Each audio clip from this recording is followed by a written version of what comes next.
Donnie and Dolly. The team is supported by ableauctions.ca. Closing your business? We can help.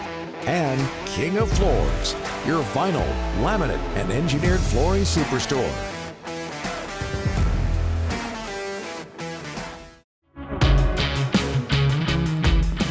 Our thanks to Henrik Sedin, just ahead of Dave Hakstol of the Seattle Kraken. Today's guests are brought to you by Langley Chrysler. They have the vehicle for your next summer adventure. Whether you need a Jeep for the beach or a Ram for the fam, you can save up to $12,000 online or on land at langleychrysler.com. Joining us now, the first head coach of the Seattle Kraken, Dave Hakstol. Dave, thanks so much for doing this, sir. Congrats. How are you?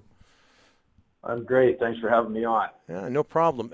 Dave, unprecedented in these times. Nobody saw this coming. How did you and the Kraken manage to keep your appointment quiet in this day and age?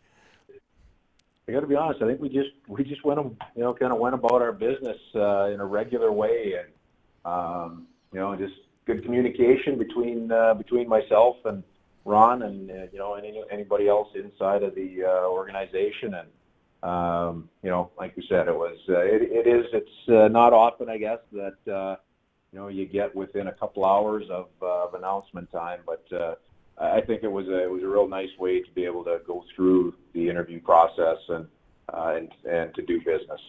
Might be obvious, Dave, but what attracted you to this job?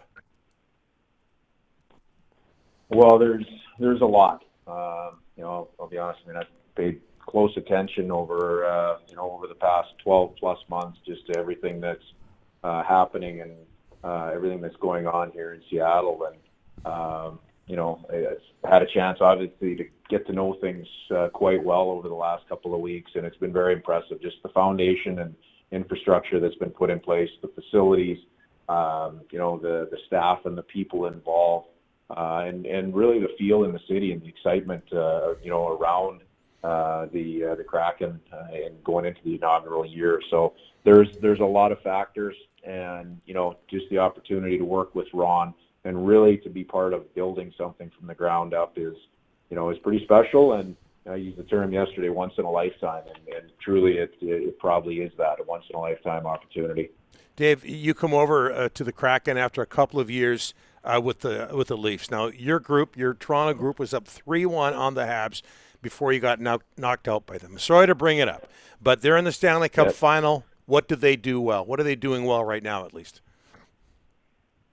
Well, they're just continuing, to play within their structure, and it's been successful for them.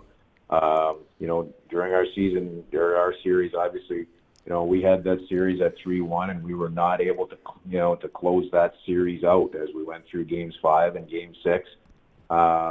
And you could feel to a certain degree their game elevating and solidifying. And to me, they've stayed with the exact same formula that they had in the latter part of the series against us. Hey, Dave, you at your news conference yesterday, you used two words: work ethic and resilient. Talk about those two and the importance of them, especially at the news conference yesterday. Yeah, well, there's a lot of different things and elements go into, or I believe go into the foundation of a good team, and those are a couple of them. Certainly not all of them, but when you talk about work ethic, all you got to do is you sit down and watch the game tonight, and you see what work ethic means and commitment to that, and the level that you have to be able to produce at on a nightly basis, especially at the most important time of the year to be successful. So, I talk about work ethic in the sense of, it is a talent. You've got a certain level of work ethic. You can develop it. You can grow it. But it's extremely important. Again, following it, the resiliency. How do you get through a 7-game series? I mean, there's ups, there's downs. How do you maintain a great level of play through 82 games? I think you have to be resilient on a daily basis, and you really have to enjoy some of the harder times and relish those times, because you're going to have a lot of growth through the ups and downs of not only an 82 game schedule, but through every bump in the road that you come to. And, that takes mental toughness and it takes resiliency. Dave, everybody looks at Vegas, expansion team. They've done nothing but win. Is the feeling in Seattle that, oh, you got to do what Vegas did? Or is it, hey, we're different. This is a different time. That was 4 years ago. What are the expectations in Seattle right now? My expectations is for our team to set our own standard of success, set our own pathway, and just truly set our own standard. We're not going to talk about comparisons to anybody else, anybody else in the league. We're going to set our own standard. We're going to go to work, and we're going to develop our own success. We're talking with Dave Hakstol of the Kraken. Dave, you worked, and you touched on this earlier, you worked with Ron Francis and Jason Botterill at the 2019 Worlds for Canada. What clicked for the three of you there?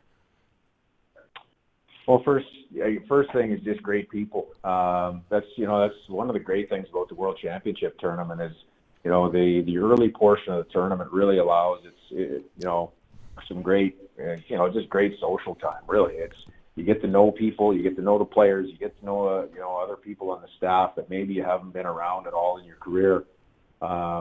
And then, you get to see the other side also, just as that tournament ramps up and the intensity of it ramps up to the important time of the tournament, you start seeing the competitiveness and how people go about their business in those situations. So it was just a great opportunity to spend a lot of time together. And Ron and I had a couple opportunities to go and scout a couple of other games and spend time in the car in that way.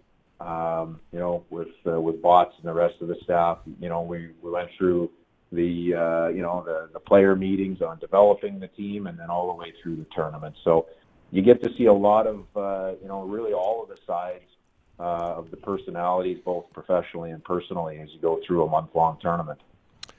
Dave, there's a fairly lengthy list of ex-Philadelphia Flyers coaches, assistants, or head coaches who have done really well after leaving the Flyers. Ken Hitchcock, Craig Berube being one of them. What lessons can you take from your first job as a head coach in Philadelphia? There's a lot there.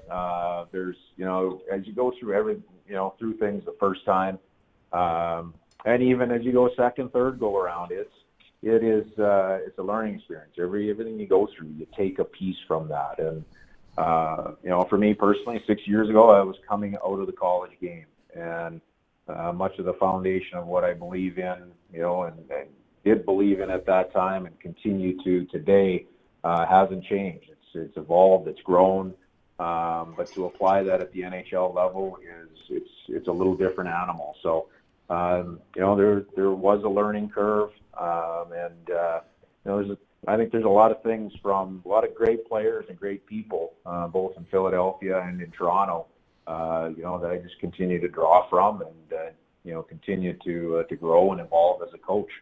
Okay, Dave, there's going to be a rivalry between Seattle and Vancouver, and people up here are scared, what-less about the Kraken winning a Stanley Cup before the Canucks do. Trust me, that's true. Are you ready to get booed in Vancouver? Let's get it going. Let's go. All right, Dave, again, congrats. Go ahead. Sorry. It should be an awesome rivalry coming right out of the gate. I mean, being as close and proximity should be awesome. Be great for the league, great for the sport, and great for both cities. All the best, Dave, and again, congrats and good luck. Yeah, thank you. Appreciate you having me on. Thank you. No problem.